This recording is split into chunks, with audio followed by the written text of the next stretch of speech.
Graça e paz, pessoal, bom dia. Bom dia que o Galo já cantou, hoje num ambiente diferente. Seja muito bem-vindo ao canal. Todas as manhãs tem um devocional, uma reflexão aqui na Palavra de Deus para abençoar e edificar o meu e o seu dia. Amém?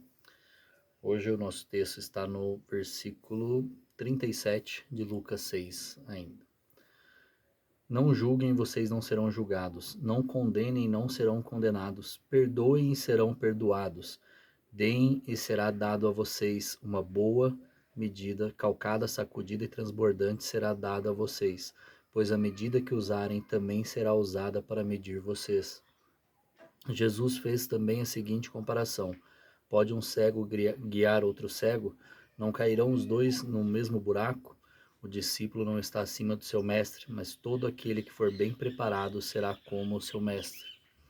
Por que você repara no cisco que está no olho de seu irmão e não se dá conta da viga que está em seu próprio olho? Como você pode dizer ao seu irmão: deixe-me tirar o cisco de seu olho, se você mesmo não consegue ver a viga que está em seu próprio olho? Hipócrita, tire primeiro a viga do seu olho, e então você verá claramente para poder tirar o cisco do seu irmão. Amém. Aqui, essa parte faz parte desse sermão de Jesus que está nos ensinando muito, que sempre nos traz muito confronto para olharmos para dentro de nós mesmos. E aqui dá para ter um bom entendimento sobre a lei e a graça.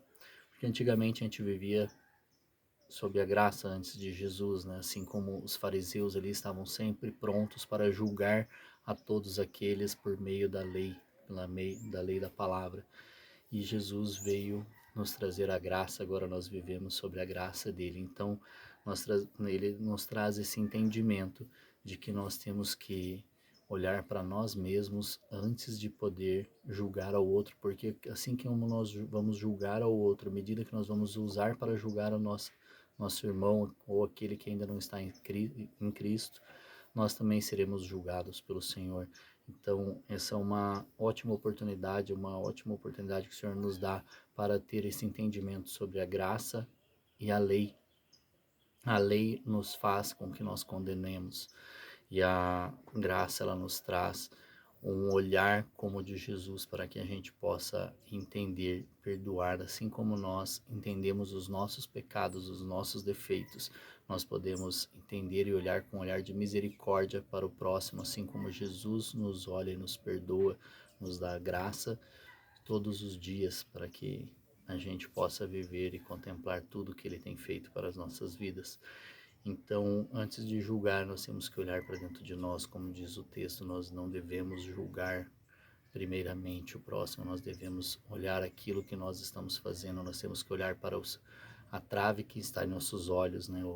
A grande pedaço de madeira que ele colocou ali, que está em nossos olhos, antes de olhar o cisco que está no olho do próximo. Ou seja, nós temos que olhar tudo quanto nós fazemos antes de apontar o dedo para o próximo.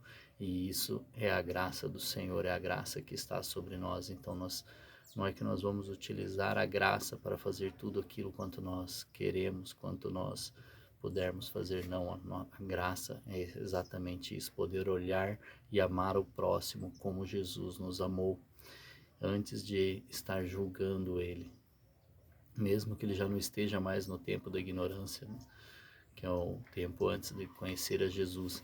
Então, nós temos que aproveitar a graça do Senhor para derramar amor sobre as outras pessoas e ser tardio em julgar o próximo e olhar para dentro de nós mesmos em reconhecer os nossos erros, os nossos pecados e poder ter arrependimento, um arrependimento genuíno para nos aproximar cada dia mais do nosso Senhor, nosso Jesus, e podermos ter comunhão com o Espírito Santo, amizade com o Espírito Santo. Então, que esse confronto não seja só para a gente não aprender a julgar antes, mas para a gente ter esse entendimento da diferença da graça e da lei. Os fariseus, os judeus da época, eles só usavam a lei, eles só souberam viver a lei, eles não souberam aproveitar a graça do Senhor ali, eles não conseguiram aprender a graça, por isso que Jesus nos traz esse ensinamento para nós aprendermos a graça do Senhor. Amém? Então, que Deus te abençoe, um excelente final de semana, Um forte abraço, um grande beijo no seu coração e até segunda.